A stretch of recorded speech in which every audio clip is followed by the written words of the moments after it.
bratislavskej východnej stanici začali súdruhovia podľa skúseností sovietských železničiarov s novým hnutím. Rušňovodič Ján Roháčik spolu s kuričom Williamom Hauskrechtom dali si smelý záväzok. Z Bratislavy do Štúrova prepravia 83-vagónový ťažkotonážny vlak bez zastávky. Vlakvedúci, súdruh Štefan Gombík, súpravu vlaku pozorne pripravil a skontroloval. Účinne pomáha súdruhovi Roháčikovi splniť jeho záväzok.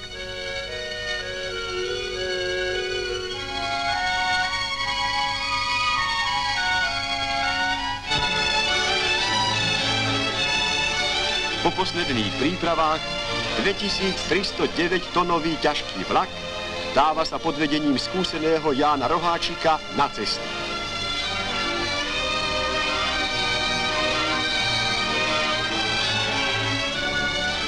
Súdruh Roháčik ide tak cestou Lunina a sovietských železničiarov. Ide vpred, je vzorom pre ostatných. 128 kilometrov prejde bez zastávky. Prepravou takéhoto množstva materiálu ušetria stroji, pracovné síly, čas a uhlie.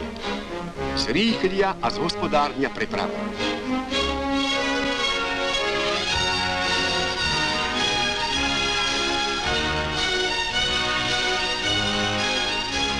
Priemernou 40-kilometrovou rýchlosťou previezol súdruh Roháčik svoj vlak z Bratislavy do Štúrova.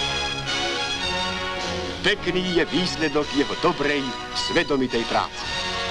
Za 3 hodiny a 6 minút zastavuje po tejto slávnej ceste v Štúrove.